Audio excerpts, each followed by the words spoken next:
എടാ മോനെ ഇങ്ങനെ ഡയലോഗ്സ് സംസാരിക്കാനേ അറിയുള്ളൂ. ഇങ്ങനെ ഒരു വേദിയിൽ വന്ന് എന്താ പറയേണ്ടതെന്ന് പറയാനുള്ള പക്വതയോ ബോധമോ എനിക്കില്ല എന്ന് എൻ്റെ ഭാര്യയും ഉമ്മയൊക്കെ സ്ഥിരം പറയുന്നതുകൊണ്ട് ബേസിക്സ് നിന്ന് തുടങ്ങാം. ആദ്യം തന്നെ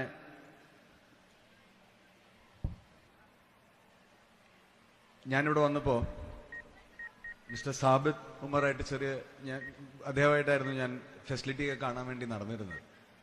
അപ്പം ADHD എന്നൊരു ഡിസോർഡർ ഉണ്ട്. അപ്പം ഞാൻ അദ്ദേഹത്തോട് ചോദിച്ചു, സാബിത് സാർ ഇവിടെ ഉണ്ടോ?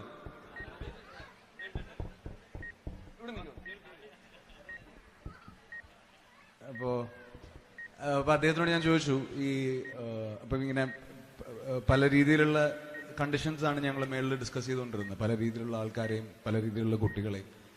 അപ്പോൾ ഞാൻ അദ്ദേഹത്തോട് ചോദിച്ചു, ഈ ADHD എന്ന് പറഞ്ഞ അസുഖം മാറ്റാൻ എളുപ്പമാണോ? അപ്പോൾ പുള്ളി എന്നോട് പറഞ്ഞു, അത് ചെറുപ്പത്തിൽ ഡയഗ്നൈസ് ചെയ്താൽ ഈസി ആയിട്ട് മാറുമെന്ന് പറഞ്ഞു.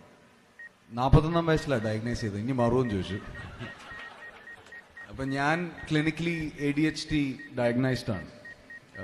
ഇത്രത്തോളം ഇല്ലെങ്കിലും ചില രീതിയിലുള്ള ഡിസോർഡേഴ്സ് എനിക്കുണ്ട്.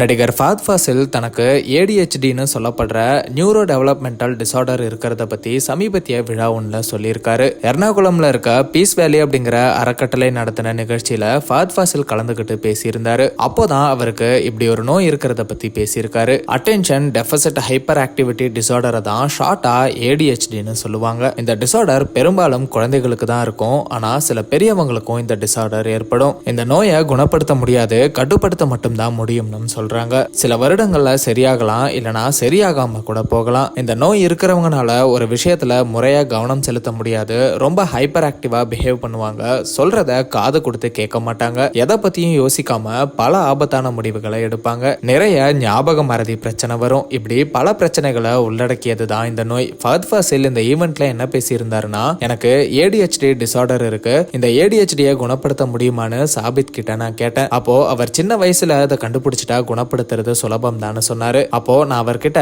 41 வயசுல தான் எனக்கு இந்த நோய் இருக்கிறது தெரியும், குணப்படுத்த முடியுமான்னு கேட்டேன். நான் கிளினிக்கலி ADHD டயக்னோஸ்ட் அப்படின்னு தனக்கு இப்படிப்பட்ட ஒரு நோய் இருக்கிறத பத்தி ரொம்ப வெளிப்படையா பேசியிருக்காரு. மலையாளம், தமிழ், தெலுங்குன்னு பயங்கரமா பலரால விரும்பப்படுற ஒரு நடிகர் தான் ஃபஹத் ஃபாசில். சமீபத்துல வெளியான ஆவேசம் படமும் பெரிய அளவுல ஹிட் ஆச்சு. இப்படி பலருக்கும் பிடிச்ச ஃபஹத் ஃபாசிலுக்கு இப்படி ஒரு நோய் இருக்கிறது பலரையுமே சோகத்துல அழுத்தி இருக்கு.